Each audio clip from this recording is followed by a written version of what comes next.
ಆಗ್ತಾ ಇದೆ. ಬೆಳಗಾವಿ ಪಾಲಿಟಿಕ್ಸ್ ಒಂದ್ ರೀತಿ ಕಾದ ಕೆಂಡದಂತೆ ಭಾಸವಾಗ್ತಾ ಇದೆ. ಹೈಕಮಾಂಡ್ ಮಾತಿಗೂ ಕೂಡ ಸೊಪ್ಪು ಹಾಕ್ತಾ ಇಲ್ಲ. ಬೆಳಗಾವಿ ಲೀಡರ್ಸ್ಗಳು ಪಟ್ಟು ಬಿಡದೆ ದಾಳವನ್ನ ಉರುಳಿಸ್ತಾ ಇದ್ದಾರೆ. ಜಾರಕಿಹೊಳಿ ಹಾಗೆ ಲಕ್ಷ್ಮೀ ಹೆಬ್ಬಾಳ್ಕರ್.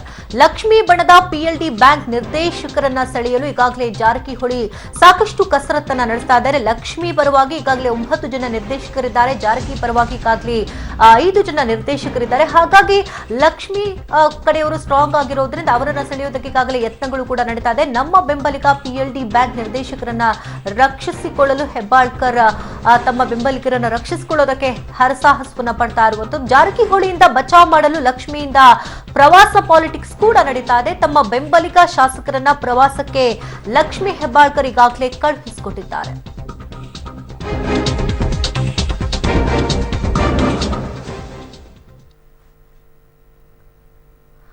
ಇನ್ನಷ್ಟು ಮಾಹಿತಿಯನ್ನು ಕಲೆ ಹಾಕೋಣ. ನೇರ ಸಂಪರ್ಕದಲ್ಲಿ ನಮ್ಮ ಪ್ರತಿನಿಧಿ ದಿಲೀಪ್. ಕ್ಷಣ ಕ್ಷಣಕ್ಕೂ ಕೂಡ Belagavi politics twist and turns ಅನ್ನ ಪಡ್ಕೊಳ್ತಾ ಇದೆ. ಒಂದ್ ಕಡೆ ಲಕ್ಷ್ಮೀ ಹೆಬ್ಬಾಳ್ಕರ್, ಮತ್ತೊಂದು ಕಡೆ ಜಾರಕಿಹೊಳಿ ಬ್ರದರ್ಸ್. ಯಾವ್ದು ರೀತಿ ಬಲ ಪ್ರದರ್ಶನ, ಶಕ್ತಿ ಪ್ರದರ್ಶನ ನಡೀತಾ ಇದೆ ಇವರಿಬ್ಬರ ನಡುವೆ? ಕುಂತಲ ಏನಂತಂದ್ರೆ ಮುಖ್ಯವಾಗಿ ಇದು ಇವತ್ತೇನು 11 ಗಂಟೆಯಿಂದ ನಾಳೆ 11 ಗಂಟೆವರೆಗೆ 24 ಗಂಟೆ ಇದೆ. ಬಹಳಷ್ಟು ಕ್ರೂಷಿಯಲ್ ಆಗಿರುವಂತದ್ದು. ಬೆಳಗಾವಿ ರಾಜಕಾರಣ ಆಗಿರ್ಬೋದು ಅಥವಾ ರಾಜ್ಯದ ರಾಜಕಾರಣ ಇರ್ಬೋದು. ಹೀಗಾಗಿ ಇಲ್ಲಿ ಏನಂತಂದ್ರೆ ಮುಖ್ಯವಾಗಿ ಎಲ್ಲಾ ಏನಂತಾರೆ ದಾಳಗಳನ್ನಾಗ್ಲಿ ಎಲ್ಲಾ ಪ್ರಯತ್ನಗಳಾಗಿ ನಡೀತಾವೆ. ಈಗ ಮುಖ್ಯವಾಗಿ ಏನಂತಂದ್ರೆ ಈ 9 ಜನ ನಿರ್ದೇಶಕರು ಏನು PLD ಬ್ಯಾಂಕ್ ನಡೆದ್ರು ಅವರು ಲಕ್ಷ್ಮೀ ಹೆಬ್ಬಾಳ್ಕರ್ ಬರದಲ್ಲಿ ಗುಡಿಸ್ಕೊಂಡಿದ್ದಾರೆ. ಈಗಾಗಲೇ ಅವರು ಪ್ರವಾಸದಲ್ಲಿದ್ದಾರೆ, ಪ್ರವಾಸ ಮಾಡ್ತಾ ಇದ್ದಾರೆ. ಎಲ್ಲಿದ್ದಾರೆ, ಹೇಗಿದ್ದಾರೆ ಅಥವಾ ಯಾವುದೂ ಮಾಹಿತಿ ಕೂಡ ಸಿಗ್ತಾ ಇಲ್ಲ. ಅದರಲ್ಲಿ 3 ಜನ ಏನಂತಂದ್ರೆ ವಾಪಸ್ ಈಗ ನಮಗೆ ಬರ್ತಾ ಇರೋ ಮಾಹಿತಿ ಪ್ರಕಾರ 3 ಜನ ವಾಪಸ್ ಜಾರಕಿಹೊಳಿ ಬನ ಸೇರ್ಕೊಳ್ತಾರೆ, ಕ್ರಾಸ್ ವೋಟಿಂಗ್ ಮಾಡ್ತಾರೆ ಅಂತಕ್ಕಂಥ ಮಾಹಿತಿ ಇರುವಂತದ್ದು. ಇದು ಬಹಳಷ್ಟು ಕುತೂಹಲದ ವಿಷಯ.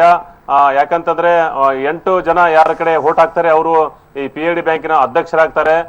PLD ಬ್ಯಾಂಕ್ ಅಧ್ಯಕ್ಷ ಆದ್ರೆ ಯಾರ ಪರವಾಗಿ ಅಧ್ಯಕ್ಷ ಆಗ್ತಾರೆ ಅವರು ಗೆಲುವು ಸಾಧಿಸಂಗೆ.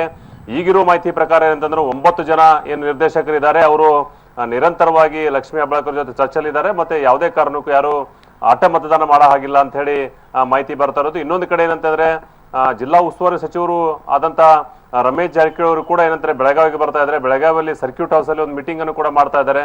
ಈ ಎಲ್ಲವೂ ಕೂಡ ಏನಂತಂದ್ರೆ ಇವತ್ತಿನ ದಿವಸ ಏನ್ ಮಾಡಿದ್ರು ಕೂಡ ಎಸ್ ಅನ್ನುವ ಹಾಗೆ ಬೆಳಗಾವಿ ರಾಜಕಾರಣದಲ್ಲಿ ಎಲ್ಲ ದಾಳಿಗಳು ಕೂಡ ಉರುಳ್ತಾ ಇರುವಂತದ್ದು. ಶಕುಂತಲಾ, ಇವಾಗ ಸದ್ಯದ ಸಿಚುಯೇಷನ್ ನೋಡೋದಾದ್ರೆ ಈಗ ಲಕ್ಷ್ಮೀ ಹೆಬ್ಬಾಳ್ಕರ್ ಪರ ಈಗ 9 ಜನ ಇದ್ದಾರೆ, ಹಾಗೆ ಜಾರಕಿಹೊಳಿ ಪರ 5 ಜನ ನಿರ್ದೇಶಕರಿದ್ದಾರೆ. ಹಾಗಾಗಿ ಮೇಲ್ನೋಟಕ್ಕೆ ನೋಡೋದಾದ್ರೆ ಲಕ್ಷ್ಮೀ ಪರವೇ ಗೆಲುವು ಜಾಸ್ತಿ ಅಂತ ಕಾಣ್ತಾ ಇದೆ. ಸೊ ಇದು ನಮ್ಮ ರಾಜ್ಯ ಸರ್ಕಾರದ ಮೇಲೆ ಅಂದ್ರೆ ಇವತ್ತಿನ ಮಟ್ಟಿಗೆ ನೋಡೋದಾದ್ರೆ ಯಾವ ರೀತಿ ಪರಿಣಾಮವನ್ನ ಬೀರಬಹುದು? ಸರ್ಕಾರ ಉರುಳುವಂತಹ ಸಾಧ್ಯತೆಗಳೇನಾದ್ರೂ ಇದೆಯಾ, ಹೇಗೆ? ಹೌದು, ಇದು ದಟ್ಟವಾಗಿರುವಂತದ್ದು ಸುದ್ದಿ. ಯಾಕಂತಂದ್ರೆ ಒಂದ್ ವೇಳೆ ಏನಂತಾರೆ ಜಾರಕಿಹೊಳಿ ಸಹೋದರಿಗೆ ಸೋಲಾದ್ರೆ ನಾಳೆ ಸಂಜೆಗೆ ಏನಂತಂದ್ರೆ ಭಿನ್ನಾಭಿಪ್ರಾಯಗಳ ವಿಚಾರಗಳು ಬಹಳಷ್ಟು ದೊಡ್ಡವಾಗತ್ತೆ. ಮತ್ತೆ ನಾಳೆ ಸಂಜೆನೇ ಕೂಡ ಏನಂತಂದ್ರೆ ಆ ಒಂದು ಪ್ರಕ್ರಿಯೆಗೆ ಚಾಲನೆ ದೊರೆಯುವಂಥದ್ದು ಅಂತ ಹೇಳಿ ಈಗ ಮಾಹಿತಿ ಬರ್ತಾ ಇರುವಂತದ್ದು. ಹೀಗಾಗಿ ಇಲ್ಲಿ ಏನಂತಂದ್ರೆ ಜಾರಕಿಹೊಳಿ ಸಹೋದರು ಈ ಸತಾಯಗತಾಗಿ ಗೆದ್ರೆ ಏನಂತಂದ್ರೆ ಯಾವುದೇ ಸರ್ಕಾರಕ್ಕೆ ಅಪಾಯ ಇರುವುದಿಲ್ಲ. ಆದ್ರೆ ಒಂದೇಳೆ ಸೋತ್ರೆ ಏನಂತಂದ್ರೆ ಬಹಳಷ್ಟು ಬೆಳಗಾವಿ ಜಿಲ್ಲೆಯಿಂದನೇ ಅಂತಂದ್ರೆ ಒಂದು ಭಿನ್ನಮತೀಯ ರಾಜಕಾರಣ ಸ್ಟಾರ್ಟ್ ಆಗತ್ತೆ. ಮತ್ತೆ ಅದು ಯಾವ ಮಟ್ಟಕ್ಕೆ ಹೋಗಿ ಮುಟ್ಟುತ್ತೆ, ಸಮ್ಮಿಶ್ರ ಸರ್ಕಾರ ಬುಡಕ್ಕೆ ಹೋಗುತ್ತೆ ಗೊತ್ತಿಲ್ಲ. ಆದ್ರೆ ಇವೆಲ್ಲ ಲಕ್ಷಣಗಳು ಎಲ್ಲಾ ಸಮಸ್ಯೆಗಳು ಏನಂತಂದ್ರೆ ಈಗಾಗಲೇ ನಮಗೆ ಗೋಚರಿಸ್ತಾ ಇರುವಂತದ್ದು. ನಾಳೆ 11 ಗಂಟೆ ಒಳಗೆ ಏನಂತಂದ್ರೆ PLD ಬ್ಯಾಂಕ್ ಚುನಾವಣೆ ಆಗತ್ತೆ. ಈ PLD ಬ್ಯಾಂಕ್ ಅಧ್ಯಕ್ಷ ಹಾವು ಮುಂಗುಸು ರೀತಿಯಲ್ಲಿ ಇಬ್ರು ಕೂಡ ಕಚ್ಚಾಡ್ಕೊಳ್ತಿದ್ರೆ. ಒಂದು ಕಾಲದಲ್ಲಿ ಇಬ್ರು ಕೂಡ ಸ್ನೇಹಿತರಾಗಿದ್ರು. ಇವರ ಮಧ್ಯ ಯಾರು ಪ್ರವೇಶ ಮಾಡಿ ಮನವೊಲಿಸುವಂತಹ ಕಾರ್ಯಗಳೇನಾದ್ರೂ ನಡೀತಾ ಇದೆಯಾ, ಹೇಗೆ?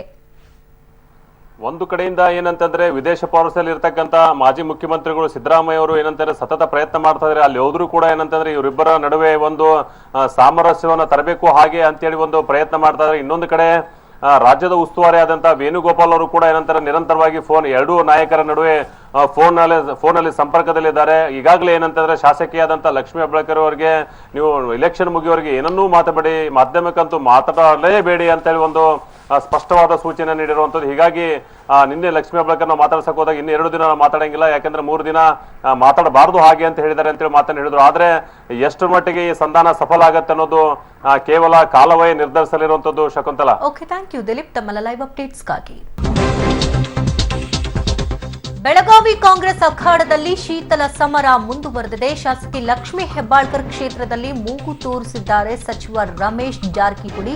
ಏಕಾಏಕಿ ಪಿಡಿಒಗಳ ಸಭೆಯನ್ನ ಕರೆದಿದ್ದಾರೆ ಜಿಲ್ಲಾ ಉಸ್ತುವಾರಿ ಸಚಿವ ರಮೇಶ್ ಜಾರಕಿಹೊಳಿ. ಬೆಳಗ್ಗೆ 11:45ಕ್ಕೆ ನಗರದ ಸರ್ಕಿಟ್ ಹೌಸ್ನಲ್ಲಿ ಸಭೆಯನ್ನ ಕರೆದಿದ್ದಾರೆ ಉಸ್ತುವಾರಿ ಮಂತ್ರಿಗಳು. ಪಿಡಿಒಗಳ ಸಭೆಯಿಂದ ಶಾಸಕಿ ಲಕ್ಷ್ಮೀ ಹೆಬ್ಬಾಳ್ಕರನ್ನ ದೂರ ಇಟ್ಟಿದ್ದಾರೆ ಸಚಿವ ರಮೇಶ್ ಜಾರಕಿಹೊಳಿ. ಸೇಡಿನ ರಾಜಕಾರಣವನ್ನೇನಾದ್ರೂ ಆರಂಭಿಸಿದ್ರಾ ಅನ್ನುವಂತಹ ಪ್ರಶ್ನೆ ಕೂಡ ಕಾಡ್ತಾ ಇದೆ.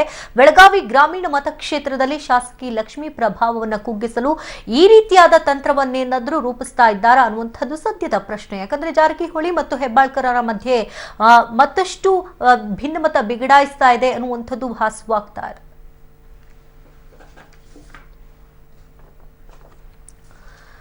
ಇನ್ನಷ್ಟು ಮಾಹಿತಿನ ಕಲೆ ಹಾಕೋಣ.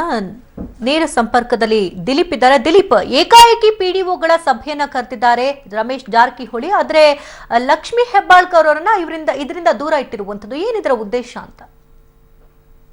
ಸ್ಪಷ್ಟವಾಗಿ ಕಾಣ್ತಾ ಇರೋದು ಏನ ಶಕುಂತಲಾ ಅಂತಂದ್ರೆ ಲಕ್ಷ್ಮಿ ಪರವಾಗಿರೋರ್ನ ಎಲ್ಲರನ್ನೂ ಕೂಡ ದೂರ ಇಟ್ಟಿದ್ರೆ ಅಂತ ಹೇಳಾಗ್ತಾರೆ. ಯಾಕದಕ್ಕೆ ಉತ್ತಮ ಉದಾಹರಣೆ ಏನಂತ ಶಂಕರಗೌಡ ಪಾಟೀಲ್ ಅಂತ ಹೇಳಿ ತಾಲೂಕು ಪಂಚಾಯತ್ ಅಧ್ಯಕ್ಷರಿದ್ದಾರೆ.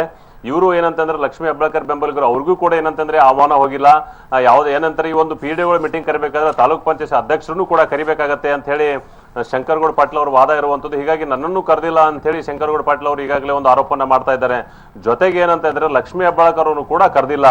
ಈಗ ಇನ್ನೊಂದು 2 ಅಥವಾ 5 ನಿಮಿಷಗಳಲ್ಲಿ ತಾಲೂಕು ಪಂಚಾಯತಿ ಹೊರತುಪಡಿಸಿ ಲಕ್ಷ್ಮೀ ಹೆಬ್ಬಾಳ್ಕರ್ ಬೆಂಬಲಿಗರ ಹೊರತುಪಡಿಸಿ ಎಲ್ಲಾ ಪಿಡಿಒಗಳು ಬೆಳಗಾವಿಯ ಪ್ರವಾಸಿ ಮಂದಿರ ಏನು ಸರ್ಕ್ಯೂಟ್ ಹೌಸ್ ಅಂತ ಹೇಳ್ತೀವಿ, PW ಸರ್ಕ್ಯೂಟ್ ಹೌಸ್ ಅಲ್ಲಿ ಈಗಾಗಲೇ ಮೀಟಿಂಗ್ ಕಮೆನ್ಸ್ ಆಗ್ತಾ ಇದೆ. ಈಗಾಗಲೇ ಶಾಸಕರು ಇವರು ಸಚಿವರು ಕೂಡ ಏನಂತಂದ್ರೆ ಅಲ್ಲಿ ಬರ್ತಾ ಇದ್ದಾರ ಅಂತ ಮಾಹಿತಿ ಇರುವಂತದ್ದು. ಹೀಗಾಗಿ ಇದು ಶೀತಲ ಸಮರ ಬಹಿರಂಗವಾಗಿ ಎದ್ದು ಕಾಣ್ತಾ ಇರುವಂತದ್ದು ಶಕುಂತಲಾ. ಅಲ್ಲ, ಜಿಲ್ಲಾ ಉಸ್ತುವಾರಿ ಆಗಿದ್ರೂ ಕೂಡ ಶಾಸಕರನ್ನ ಅದಕ್ಕೆ ಕರೀಲೇಬೇಕು. ಎಲ್ಲೋ ಒಂದು ಕಡೆ ಮೇಲ್ನೋಟಕ್ಕೆ ನೋಡೋದಾದ್ರೆ ಅಂದ್ರೆ ಲಕ್ಷ್ಮೀ ಹೆಬ್ಬಾಳ್ಕರ್ ಅವರು ಮತ್ತಷ್ಟು ಸ್ಟ್ರಾಂಗ್ ಆಗ್ತಾ ಇದಾರೆ, ಅವರನ್ನ ಕುಗ್ಗಿಸ್ಬೇಕು ಅನ್ನೋ ನಿಟ್ಟಿನಲ್ಲಿ ಈ ರೀತಿ ಮಾಡ್ತಾ ಇದ್ದಾರಾ ಅಂತ?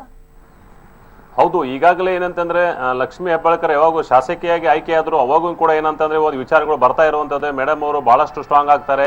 ಮುಂದಿನ ದಿನಗಳಲ್ಲಿ ರಾಜ್ಯ ರಾಜಕಾರಣ ಇರ್ಬೋದು, ಜಿಲ್ಲಾ ರಾಜಕಾರಣ ಇರ್ಬೋದು, ಎಲ್ಲದ್ರಲ್ಲೂ ಕೂಡ ಏನಂತಂದ್ರೆ ಅವರೊಂದು ಮೇಲಿಗೆ ಸಾಧಿಸಬಹುದು ಹಾಗೆ ಅಂತ ಒಂದು ಕಡೆಯಿಂದ ಇದ್ರೆ, ಇನ್ನೊಂದು ಕಡೆಯಿಂದ ಏನಂತಂದ್ರೆ ನಾವು ಏನಾದ್ರೂ ಮಾಡಿ ಸಾಧನೆ ಮಾಡಬೇಕು ಅಂತ ವಿಚಾರಗಳು ಕೂಡ ಇರುವಂತದ್ದು. ಹೀಗಾಗಿ ಇಲ್ಲಿ ಸ್ಪಷ್ಟವಾದ ಮಾತುಗಳಲ್ಲಿ ಹೇಳಬೇಕು ಅಂತಂದ್ರೆ ಒಂದ್ ಕಡೆ ಈಗಾಗಲೇ ಏನಂತಾರೆ ಒಂದು ಜಾರಕಿಹೊಳಿ ಸಹೋದರರು ಒಂದ್ ಕಡೆಯಿಂದ ಅವರನ್ನ ಸ್ಟಾರ್ಟ್ ಮಾಡಿದ್ದಾರೆ, ಈ ಕಡೆಯಿಂದ ಏನಂತಂದ್ರೆ ಇವರು ಕೂಡ ನಾವೇನು ಕಡಿಮೆ ಇಲ್ಲ ಹಾಗೆ ಅಂತ ಹೇಳಿ ಅವರ ಪ್ರಯತ್ನಗಳು ಎಲ್ಲವನ್ನೂ ಕೂಡ ಜಾರಿ ಇದ್ದಾರೆ. ಮತ್ತೆ ತೆರೆಮರೆಯಲ್ಲಿ ಶಕುಂತಲಾ ಈ ಶಬ್ದ ಇಂಪಾರ್ಟೆಂಟ್ ಇದೆ. ತೆರೆಮರೆಯಲ್ಲಿ ಲಕ್ಷ್ಮೀ ಹೆಬ್ಬಾಳ್ಕರ್ ಅವರಿಗೆ ಬಹಳಷ್ಟು ಜನ ಶಾಸಕರು ಒಳಗಡೆಯಿಂದ ಬೆಂಬಲ ನೀಡ್ತಾ ಇರುವಂತದ್ದು.